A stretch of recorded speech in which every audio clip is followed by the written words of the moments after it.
દર્શક મિત્રો, આપ નિહાળી રહ્યા છો એસ લાઈવ ન્યૂઝ બુલેટિન। સૌપ્રથમ રથયાત્રાની શુભેચ્છાઓ। જોઈએ આજના મુખ્ય સમાચાર। 137મી રથયાત્રાનો દબદબાભેર પ્રારંભ। મંગળા આરતીમાં ભક્તોનું ઘોડાપૂર। પ્રથમ મહિલા મુખ્યમંત્રી આનંદીબેન પટેલે પરહીન વિધિ કરી ધન્યતા અનુભવી। સમગ્ર પરિસરમાં જય રણછોડ માખણ ચોરના જય ઘોષ। જગન્નાથ નગર યાત્રાએ નીકળતા ઠેર ઠેર સ્વાગત। ભક્તોમાં ઉત્સાહનો માહોલ। સદભાવનાના થયા દર્શન।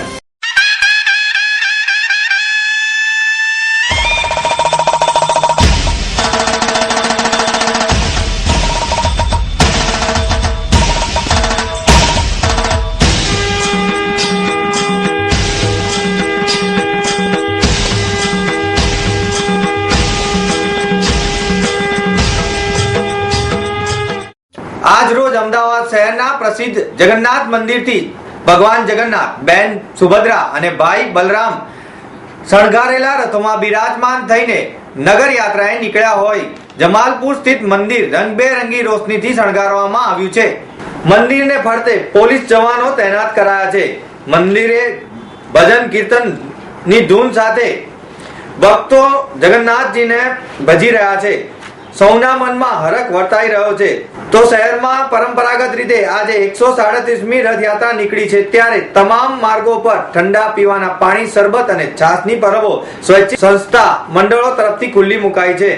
આજે વહેલી સવારે 4 કલાકે મંગળા આરતી માટે દર્શનાર્થીઓ ઉમટી પડ્યા હતા। મંદિર પરિસર જય રણછોડ, જય કનૈયા લાલ કી હાથી ઘોડા પાલખીના ગગનભેદી નારાઓ ગુંજી રહ્યા હતા। શ્રદ્ધાળુઓ ભજન ધૂન કરી રહ્યા હતા। મંગળા આરતી પ્રસંગે ભાજપના અમિત શાહ સહિત અન્ય મહાનુભાવો ખાસ ઉપસ્થિત રહી મંગળા આરતી કરી હતી અને ભગવાનના દર્શન કરી ધન્યતા અનુભવી હતી। મંગળા આરતી પત્યા બાદ ભગવાનને વિશિષ્ટ ભોગ ધરાવવામાં આવ્યો હતો, જેમાં પરંપરાગત મુજબ ખીચડી, કોળું, ગવાનું શાક અને દહીં હોય છે। પ્રસાદ ધરાવ્યા બાદ ત્રણેય રથોને મંદિર પરિસરમાં લાવીને પૂજન કરાયું હતું। ત્યારબાદ 3 રથોમાં એક ભગવાન જગન્નાથ, બેન સુભદ્રાજી, ભાઈ બલભદ્રની મૂર્તિઓને પધરાવી પ્રાણ પ્રતિષ્ઠા વિધિ કરાઈ હતી। ભક્તો અબીલ ગુલાલની છોડો ઉડાડી રહ્યા હતા, તો સિક્યુરિટીના જવાનો વ્યવસ્થા જાળવવા માટે માઇક પર જાહેરાત કરી રહ્યા હતા। તેમની સિસોટીઓના અવાજ પણ ગુંજી રહ્યા હતા। ભગવાન જગન્નાથજી સહિત મોટા ભાઈ બલરામ અને બેન સુભદ્રાને રથમાં પધરાવ્યા બાદ આ વખતે સૌ પ્રથમ વખત ગુજરાતના મહિલા મુખ્યમંત્રી આનંદીબેન પટેલે સાંસ્કૃતિક અને ઐતિહાસિક રથયાત્રાની પરંપરાગત પ્રારંભ વિધિ, જેને પરહિંદ વિધિ કહેવામાં આવે છે, જેમાં સોનાની સાવરણીથી રથને સાફ કરી ભગવાનનો રથ ખેંચવાનો પ્રારંભ કરવામાં આવે છે। આ પ્રસંગે આ પરહિંદ વિધિ આનંદીબેન પટેલ દ્વારા કરવામાં આવી હતી। આ પ્રસંગે મંત્રી રજનીભાઈ પટેલ, શંકર ચૌધરી, પ્રદીપસિંહ જાડેજા, મેયર મીનાક્ષીબેન પટેલ તેમજ કલેક્ટર રૂપવંતસિંહ ખાસ ઉપસ્થિત રહ્યા હતા। જ્યારે અત્રે ઉલ્લેખનીય છે કે સ્મૃતિ ઈરાની કેન્દ્રીય મંત્રી આવવાના હતા, પણ કોઈ કારણોવશાત તેઓ આવી શક્યા ન હતા। આ પ્રસંગે જય ઘોષ પણ ચાલી રહ્યો હતો। જ્યારે બીજી તરફ શણગારેલા 18 જેટલા ગજરાજો, અંકકસરતના પ્રયોગો સાથે 30 અખાડા, 18 ભજન મંડળીઓ, 3 બેન્ડ વાજા, સાધુ સંતો સાથે દેશ વિદેશ આવેલા ભક્તજનો અને આચાર્ય મહંતો, 98 સરકારી ટ્રકો સાથે રથનો બરાબર 7 વાગે પ્રારંભ થયો હતો। રથનો કાફલો જેમ જેમ આગળ વધી રહ્યો હતો તેમ તેમ રસ્તા પર મુસ્લિમ ભાઈ બહેનો દ્વારા પણ સ્વાગત કરવામાં આવ્યું હતું। જ્યારે આનંદીબેન પટેલે રથયાત્રાની સૌને શુભેચ્છાઓ આપી હતી, તેમજ કચ્છી ભાઈઓના નવા વર્ષની પણ કચ્છીઓને શુભેચ્છાઓ પાઠવી હતી। આ પ્રસંગે તેમણે ભગવાન પાસે એક સારા વરસાદની માંગ પણ કરી હતી અને સૌને શાંતિ અને સમૃદ્ધિ બક્ષે તેવી પણ શુભકામનાઓ કરી હતી। જમાલપુર મંદિરથી ભગવાનના રથોને ખલાસી ભાઈઓ ખેંચી આગળ વધી રહ્યા હતા। રથયાત્રા પરંપરાગત રૂટ ખમાસા રાયખડ થઈ મ્યુનિસિપલ કોર્પોરેશને પહોંચ્યું હતું, જ્યાં આગળ કોર્પોરેશનની કચેરીમાં ખાસ તૈયાર કરાયેલા મંડપમાં મેયર મીનાક્ષીબેન પટેલ સહિત મહાનુભાવોએ આરતી ઉતારી હતી, તેમજ મહંત શ્રી દિલીપદાસજી મહારાજનું પરંપરાગત રીતે સ્વાગત કરી તેમને વસ્ત્ર અર્પણ કર્યા હતા। ત્યારબાદ આ રથયાત્રા તેના પરંપરાગત રૂટ આસ્ટોડિયા, રાયપુર, ખાડિયા, પાંચકુવા, કાલુપુર થઈ સરસપુર 1 કલાકનો વિશ્રામ કરી સરસપુરથી નીકળી કાલુપુર સર્કલ, પ્રેમ દરવાજા, દરિયાપુર, દિલ્હી ચકલા, શાહપુર, ઘી કાંટા, પાનકોર નાકા, માણેક ચોક થઈ નિજ મંદિરે મોડી સાંજે પરત ફરશે. રસ્તામાં રથયાત્રાના માર્ગો ઉપર મગ, કાકડી, જાંબુ, દાડમનો પ્રસાદ વહેંચાઈ રહ્યો છે. આમ સમગ્ર રથયાત્રામાં આનંદ અને ઉત્સાહનો માહોલ વર્તાઈ રહ્યો છે. ભક્તો જાણે ભગવાન પોતાના ઘરે પધારવાના હોય તે રીતે જ એમના દર્શન માટે રસ્તા ઉપર ઉતરી આવ્યા છે. જ્યારે સુરક્ષા અને શાંતિ માટે ખાસ પોલીસ જવાન અને પોલીસ બંદોબસ્ત કરવામાં આવ્યો છે, જેમાં પોલીસના જવાનો ચોકસાઈ રાખી રહ્યા છે. જ્યારે બીજી તરફ સમગ્ર ગુજરાતમાંથી આ એક અનોખી રથયાત્રાને જોવા માટે ભક્તોનું ખાસું એવું ઘોડાપુર જોવા મળી રહ્યું છે. મિત્રો, પ્રસિદ્ધ જગન્નાથ મંદિરના મંગળા આરતીના અંશો આપ એસ લાઈવ વેબ ચેનલ પર ખાસ નિહાળી શકશો.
અત્યાર સુધીના મુખ્ય સમાચારની ખાસ ગતિવિધિ માટે આપ નિહાળતા રહો એસ લાઈવ ન્યૂઝ બુલેટિન. નમસ્કાર.